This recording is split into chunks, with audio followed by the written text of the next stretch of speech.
All right, here we are at the hypnotist view of the afterlife, and I'm really delighted to be here today to provide this information for the Organic Astronomy Association. Kathy is at a conference, so Kathy Stagney wasn't able to be here for the first part of this, but delightfully enough, we do have Julie here. So thanks, Julie, for helping out on this and. You're welcome. You're awesome. I really super appreciate it. So at any rate, we've got the recording started, and the next piece to do is to start the screen share. So, and the computer's taking a little bit of time to get there.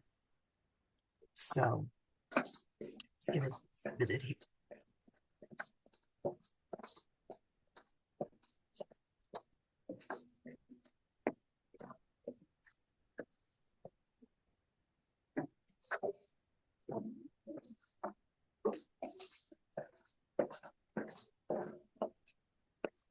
Okay. Voila. All right, maybe here. Yes. It says that we're screen sharing. So I'm kind of hopeful. Yeah, it does look like it's starting. Okay. All right, so essentially, we're gonna like just move to the first screen here. Tell me when you have that on your the screen. I can see, yeah, what draws you to this class. Perfect. Okay, awesome. So thanks for being the tech support here today. You're welcome. I'm not very good at that either, so, but Who knew we would be in this position, right? yeah. At any rate, I don't know if you know what this is from, but it's from Soul, which is a Pixar Disney film. Oh, And yeah. it's a beautiful movie. If you haven't seen it, I would highly recommend it. It's just a really sweet characterization of what is the afterlife like. And I really love how Pixar puts it all together. So I think my nieces watched that, but I know I saw like a clippet of it, but that was about it. yeah. Oh, okay. So we'll maybe take a look at a little bit in a few minutes. So why consider studying or looking into this area? And of course, one of the main reasons is to face or overcome the fear of death or grief of losing a loved one. And of course, many folks in the Organic Acidemia Association, unfortunately, we face those situations with regard to our children. So it helps gain an understanding and comfort of what happens between lives. And it's possible to learn about the research that's currently being done. And who knew that there's actually research now with regard to this issue? Kind of fascinating. We've come a long way in that aspect and gain a spiritual perspective on the reason and purpose for life. So I'm just going to share with you, these are pictures of Seth, our son. And today, Seth would have been, my gosh, is that crazy? He was almost 15 years old and he would be 35 years old today. So that's like a crazy piece. Just It amazing is. how time goes by. So a little bit about me. Um, One of the things that I do is it's a podcast called Afterlife Explorer.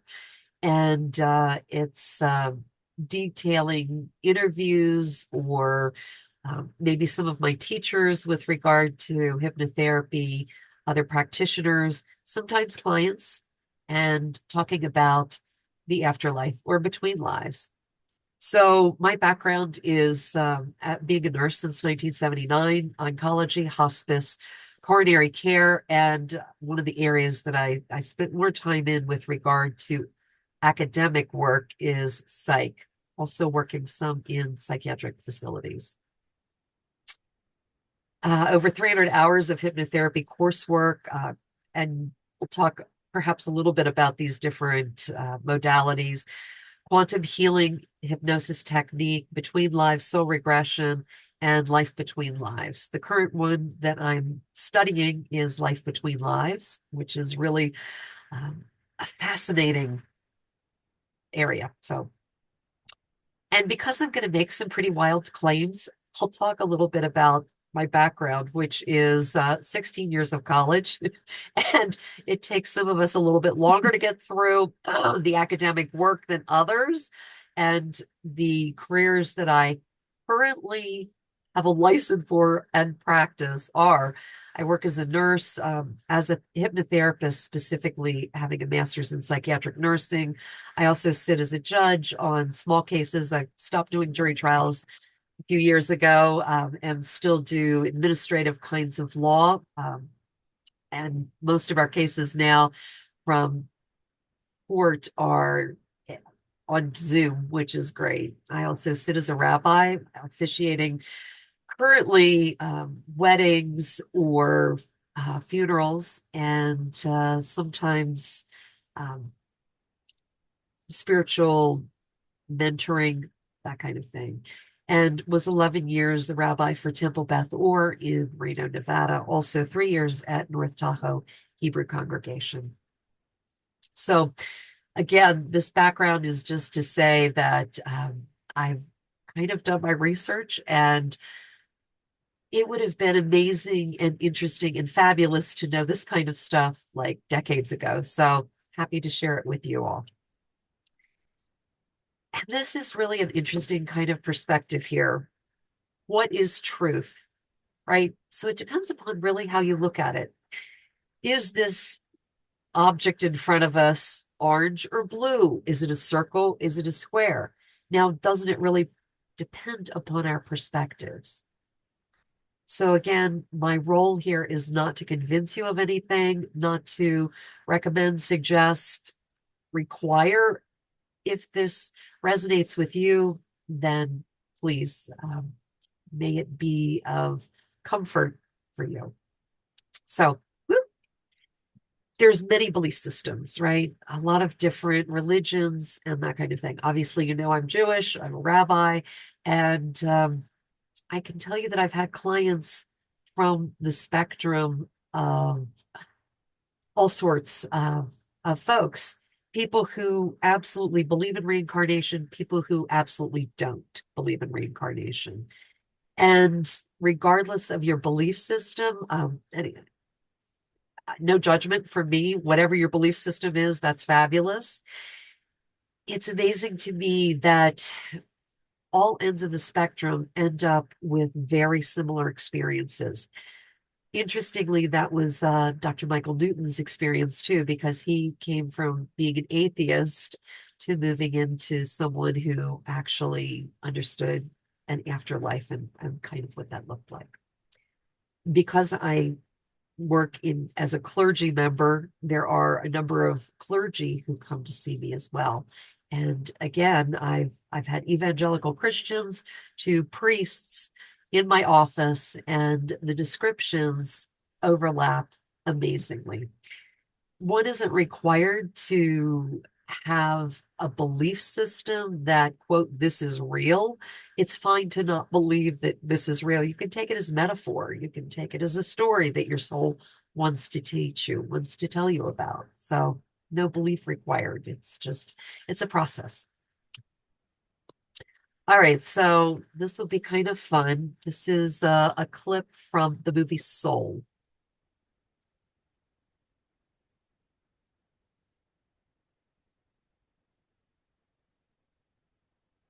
And it's just 2 minutes, so kind of fun.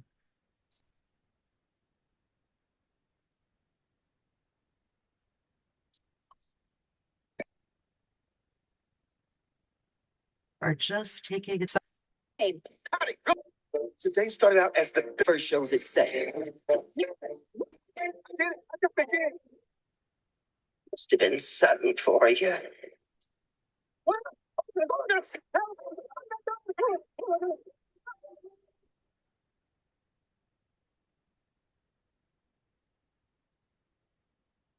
Huh? No, It's the great before. This is where new souls get their personalities, quirks, and interests before they go to Earth. Me, 22. What? Go to Earth. Stop writing this. Hey, look, I already know everything about Earth, and I don't want anything to do with it. You're missing out on the joys of life, like pizza. I can't smell. We can't taste either. All that stuff is in your body. No smell, no taste. Or touch. See? Okay, I get it. Wow. Is all this living really worth dying for? So alive? Can you help me get back? No way. There I am. What are we waiting for? Wait, it's not me.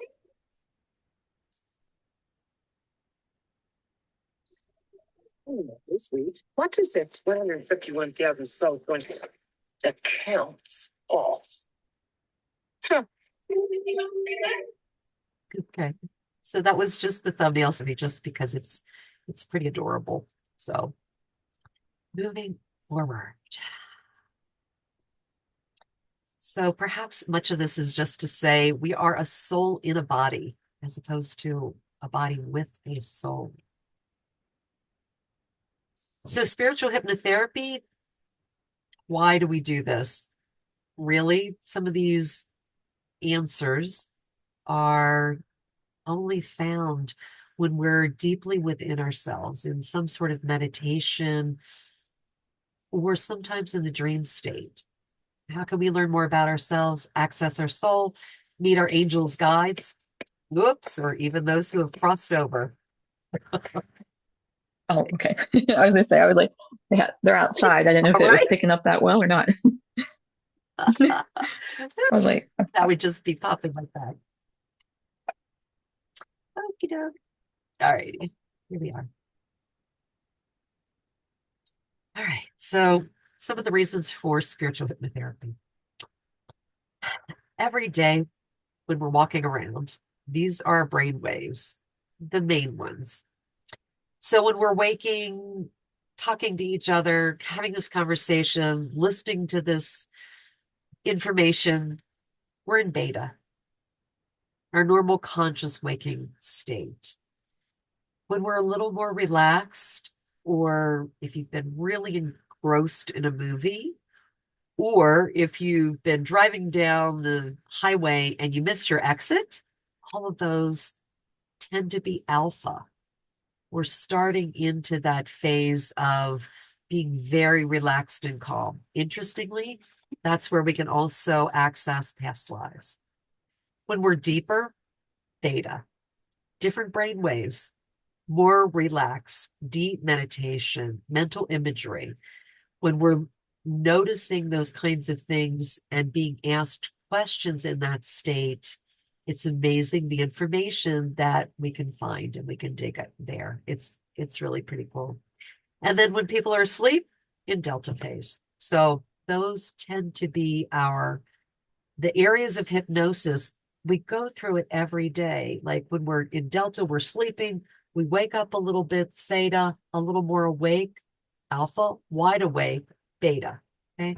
And then when we go to sleep on the other side, then we're a little bit in alpha, more deeper into theta, and then back to delta again. There are now at least 1,800 current peer-reviewed hypnotherapy studies. And interestingly, the American Cancer Society has recognized it as improving the quality of life during the course of cancer and its treatment. And while this piece says, at least according to the American Cancer Society, that it's been over 200 years that hypnotherapy has been done, we think about modern hypnotherapy with mesmer and mesmerism, but it was done in ancient Roman times. There were dream temples. It was done in ancient Egyptian times as well. So thousands of years ago, people went into this sort of dream state to be able to be healed or to have information downloaded so that they could continue their lives. So some of the books that are fascinating to me, Dolores Cannon has written over 19. Here's just a few of them. The one that was the reason I ended up doing hypnotherapy is Between Death and Life. Fascinating book, and it's here on my shelf. So just show you a copy of it. At any rate, it's so interesting. There are hundreds of thousands of studies now, of course, near-death experiences, which definitely indicate the presence of an afterlife. And exactly what that looks like, that is the work of spiritual hypnotherapists to see what is the other side. What does it look like? Who's there? What do we do? So we'll talk about those. Books by Dr. Michael Newton. He was another pioneer. Between Dolores Cannon and Michael Newton, they spent 40 years, thousands of clients. And here are some of the books by Dr. Michael Newton. Destiny of Souls, Journey of Souls, and he actually does case studies with his. He spent probably 5 years after he discovered his first case of where a client went into a past life. First off, he didn't believe it because he was an atheist. And so he then researched before he told any of his colleagues for years before he reported any of his cases. And then once he acknowledged that, yep, it really does happen, and yes, there really is a between lives section, he then started documenting, reporting, and creating amazing books. The Michael Newton Institute is currently the institute that follows his work, and again, my current area. So we'll just do this real briefly. And I know that those of you who are going to be watching this later will have the opportunity to take just 2 minutes out of your day and give you just like a taste of what it's like to do hypnosis, because all hypnosis is actually self-hypnosis. So inviting you, if you wish, to take a few deep breaths, to get settled in your chair. And I'll do this along with you. So taking a couple of deep breaths.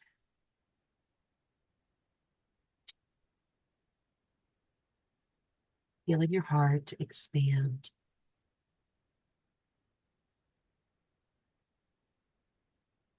Picture yourself in a boat on a river.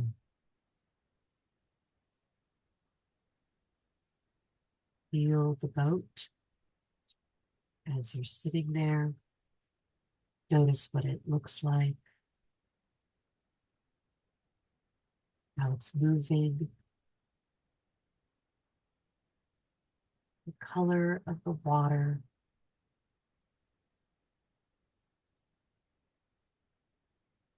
perhaps the riverbank. What kind of a day is it? How's the temperature?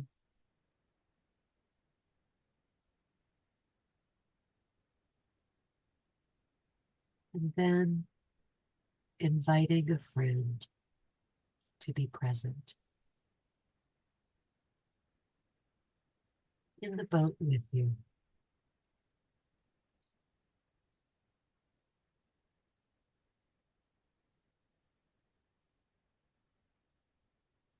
Just breathing in the feeling that you have being here with your friend.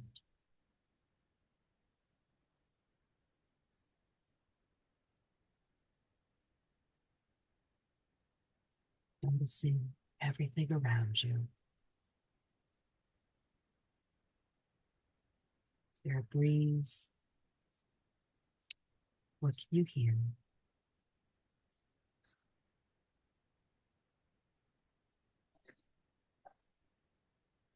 Right.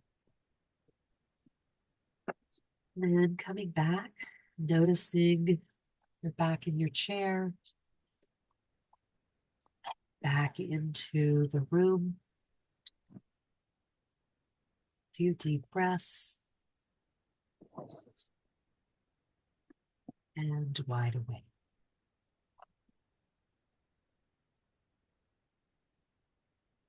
So often when I have people do that exercise, they tell me all sorts of things, what kind of boats they have, what it's like to be on the river, what the water looks like, even down to holding oars or noticing what their friend is wearing or feeling the sun. So, although that was super brief, essentially that's kind of what we're looking at when we do hypnosis. And then my role is merely to just ask questions. I'm not a medium or a channel in this instance. It's just allowing an individual to have those experiences. And the more up close and personal you can feel about those experiences, the deeper you are or tend to be with regard to the brain waves that we talked about. So when an individual can really get into that experience and really feel like they can feel the spray on their face from the water or the sunshine, hearing the birds, holding an oar, all of those pieces are deepening into those theta waves of brain activity. So, and my thought is if anybody listens to this tape later and has any comments or questions, please know that I'm always available, Facebook or otherwise, email. Just let me know. And I'm right. So the next thing I'd like to do is to just take a look at some information about Dr. Michael Newton and Dolores Cannon.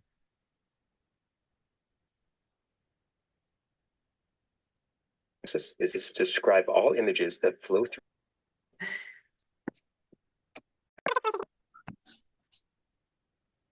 Here.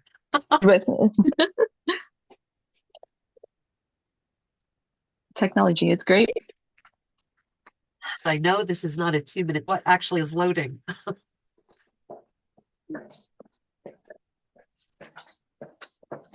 Okay, hopeful. The only skill needed as a subject is to describe all images that flow through your mind. Subjects are in a trance on past the meditative alpha state sleep, which is the delta stage, three channels. It sees picturations. Subjects cannot lie. Subjects were not truly in a trance, and answering questions based on preconceived ideas or fantasy certainly wouldn't be consistent across subjects. Descriptions when describing the world behind the language. I suspect this has been a hypothesis.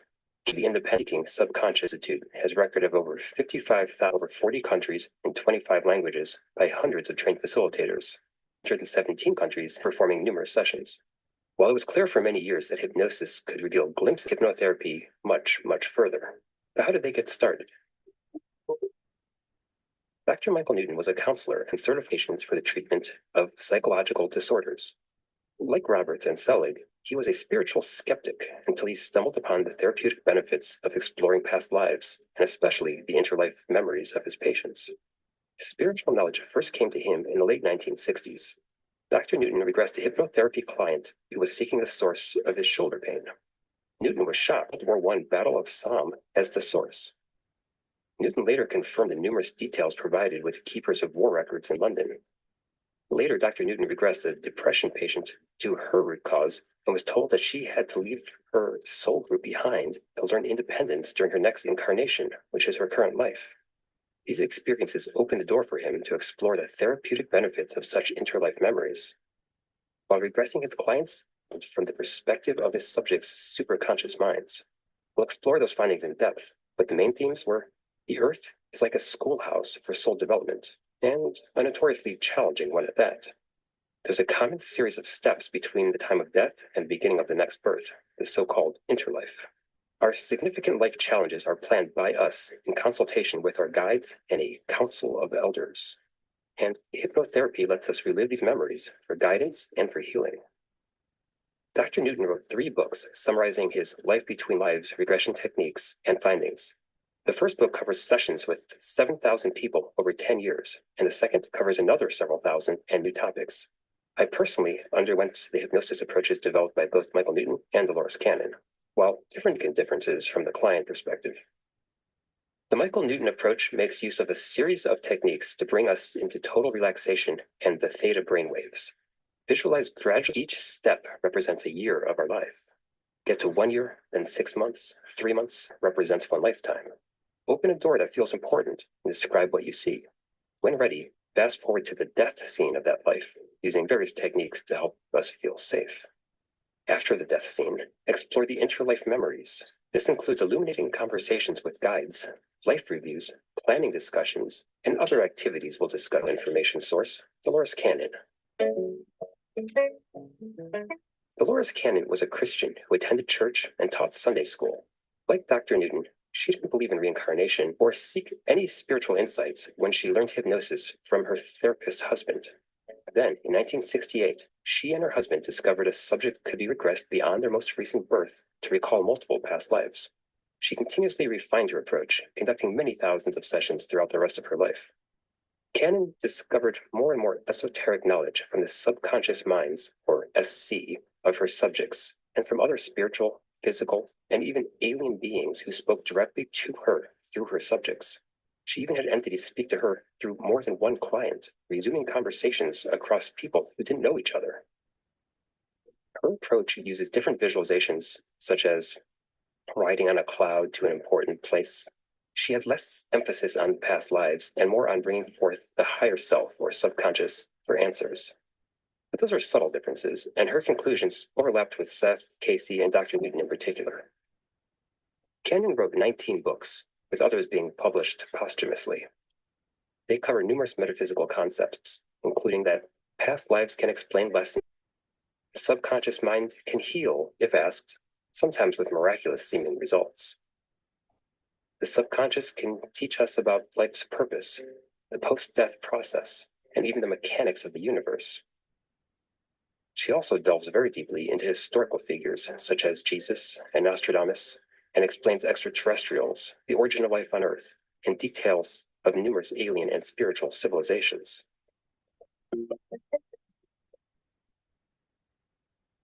Okay, that's it.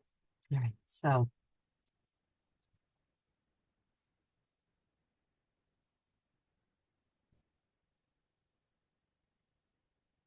I'm hesitant to leave that one up there, right? Okay, moving back to PowerPoint. Great. Okay. Figure itself out here. Nope. So much other cultures because in other young a sense of I heard Christian. My daughter and them were right there, and I was trying to. So here we go. Slowly but surely plodding along. All right, so here's kind of an overview between Dolores Cannon and Michael Newton with regard to what we know. And glad you're here again as technical advisor and wonderful assistant to like just be a cheerleader for me. Thank Yeah, you. no, I know. I was like, what? I better turn this off because they're like right there. And I was like, you'll have more background with them chattering. But I am here. I just like turned it on mute so that you don't hear them. You're all good. All good. All good. All good. Okay, so here's an interesting diagram. We start out with birth, incarnation on earth, and death. These are the things that we typically all know and just believe that this is who we are, period. However, there's an entire part of our being that stays in the spirit world. And when we go back there through hypnotherapy, typically it's through a past life and death. That's the bridge to get somebody to the spirit world because most of us can't just drop in and be there without a lot of meditation practice. So the people who do really super well, at least in have an easier time. Anybody can be hypnotized truly, because again, all hypnosis is self-hypnosis. But the people who have the easiest time of it are those people who spend time praying or meditating, those who are self-reflective, that kind of a thing tends to make it a little bit easier. So moving from a past life death into, quote, the spirit world, this is again an overview, and we'll unpack this with each of these momentarily. At the gateway, typically people are met by their loved ones, and the individual reunites with their higher self. We know this from NDEs, near-death experiences, because we often hear about those people speaking to loved ones who are coming to the room, so to speak, and they say, oh, I haven't seen Mary in how long, or George, or whoever it is, the person that's on hospice or who is undergoing, if they have a period of time where they are in the dying process, those kinds of things are pretty common. So following Gateway, it's a review with our guides of how was the life that you've just lived? Did you meet your goals? What were the themes that you've been carrying? Moving into a place of healing. And then the pieces of the spirit world that are essentially metaphors for us. Because when we get to the spirit world, we're typically just all energy. So it's kind of like a backdrop, if you will. So a place to make sense of where people are. The Akashic Records, otherwise known as the library, and going to a council, speaking with those beings of light who always are with us in our journeys. And then finally on to a pre-life selection. So again, we'll talk about those.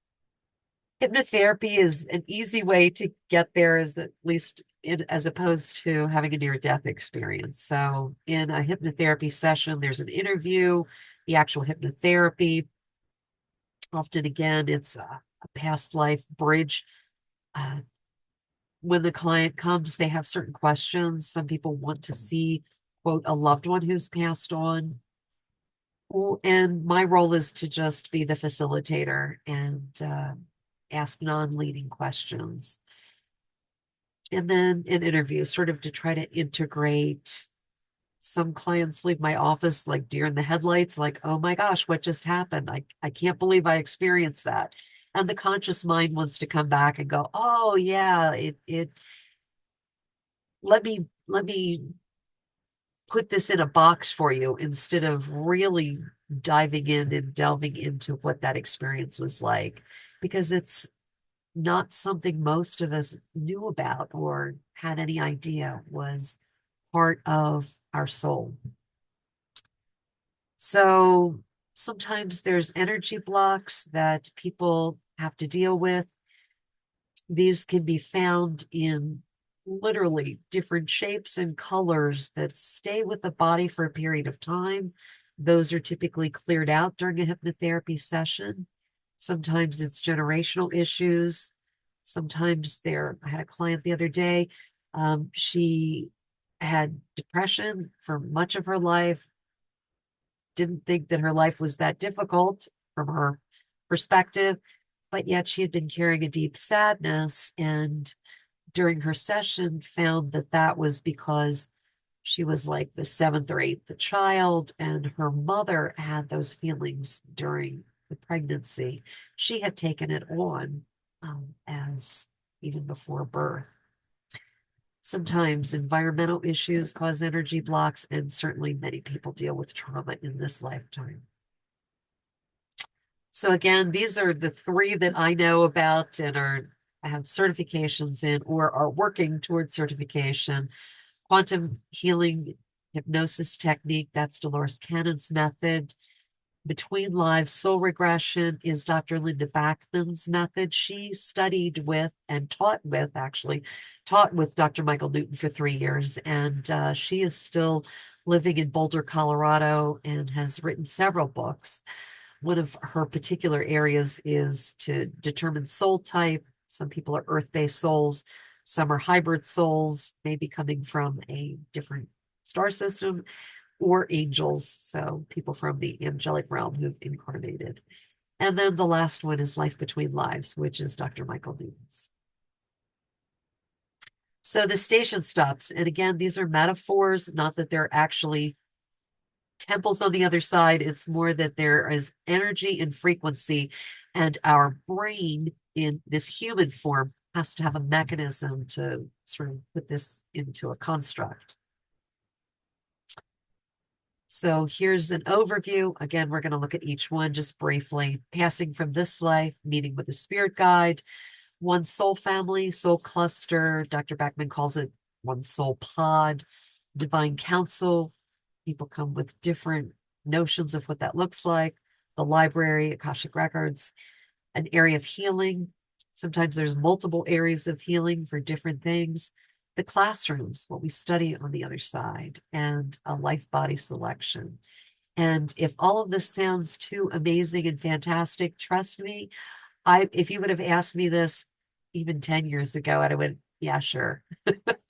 But now that I know there are literally hundreds of thousands of reports from hundreds of thousands of practitioners worldwide, it really makes one stop and think, is this possible? Does this make sense? And again, like we started in this entire conversation, what is truth? What kind of a perspective do you wish to have? Do you want to see the orange circle or the blue square? Or can you step back and not have judgment about it and go, yeah, could be both. Who knows, right? All right.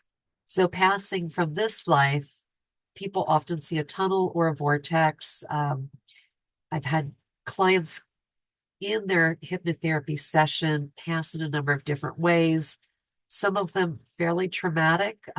If you take a listen to one of the Afterlife Explorers, I can't remember which one off the top, but I had a client go back to a past life where she was deemed an outsider, an outcast, and was going to be killed, and you could kind of hear it in her voice warming up. If that's the case, I always have the client step out of their body and see it from a higher perspective, so they don't actually have to deal with it. They can do it from an observer standpoint. Perhaps one of the more easy or gentle ways of passing, actually a few.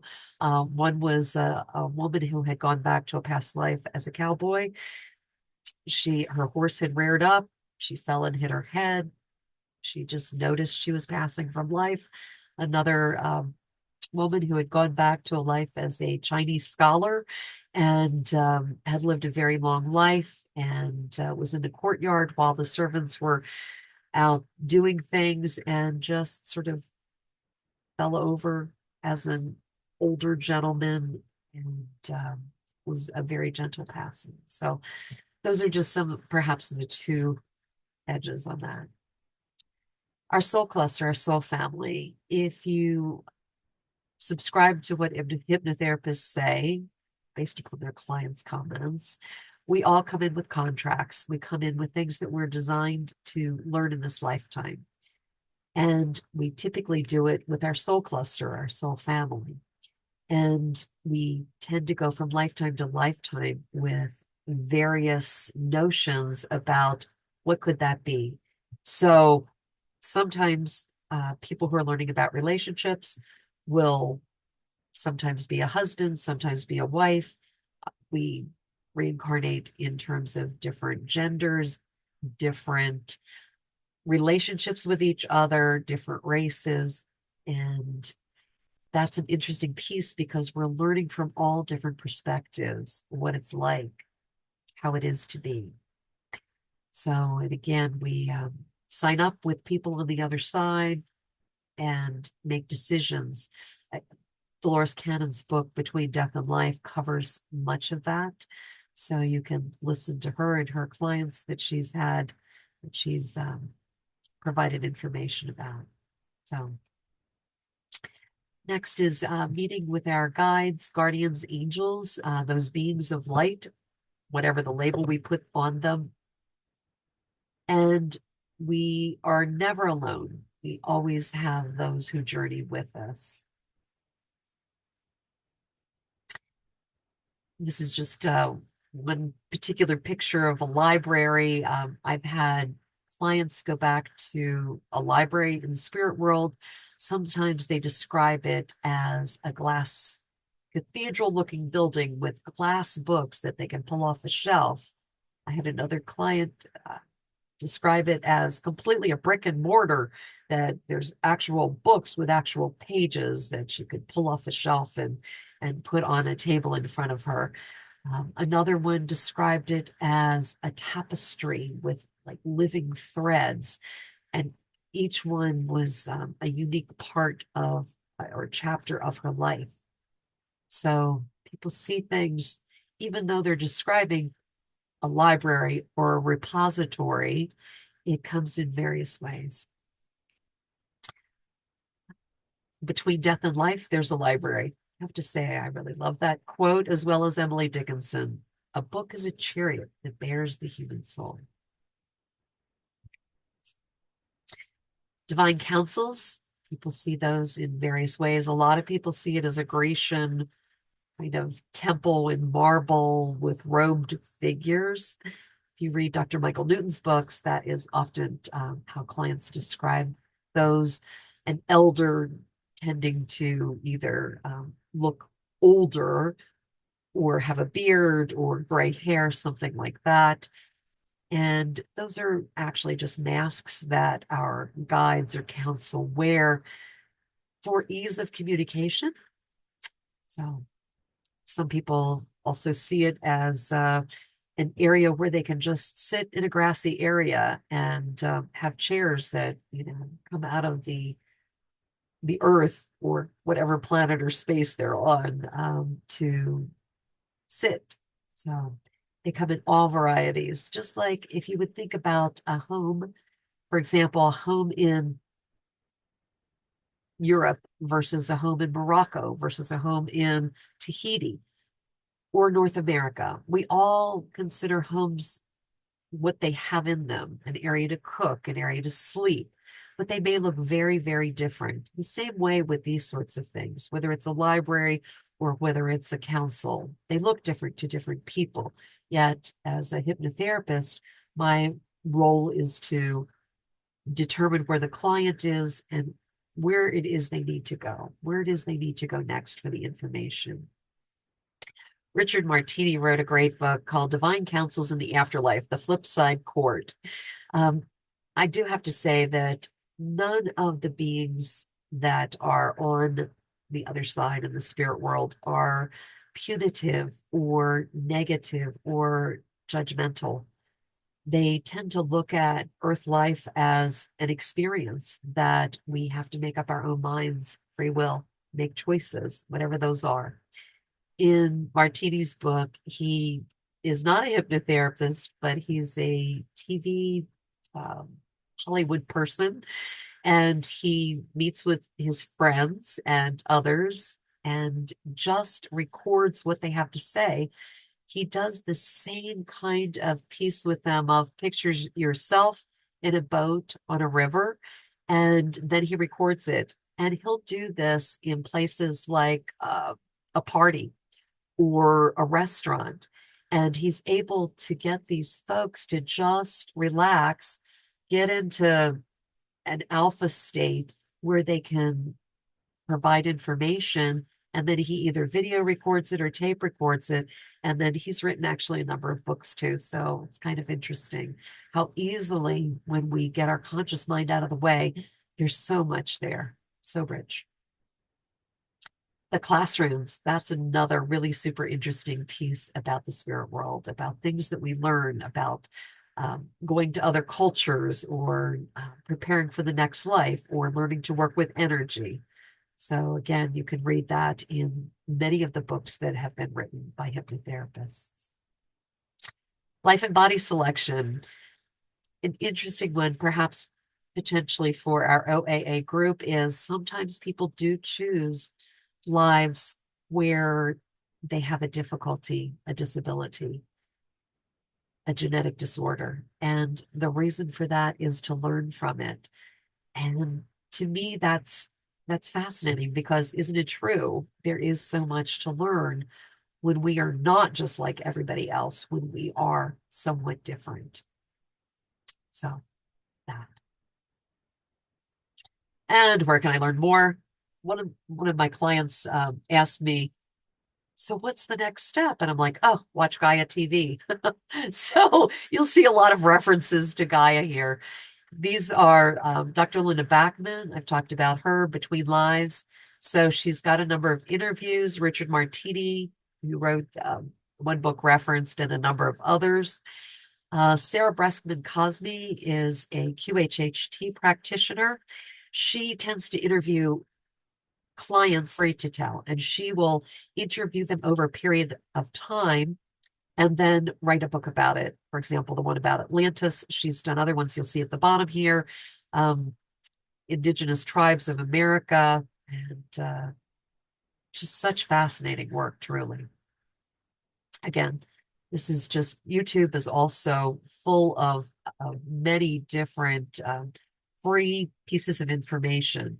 Again, the Dr. Michael Newton Institute is a wonderful source.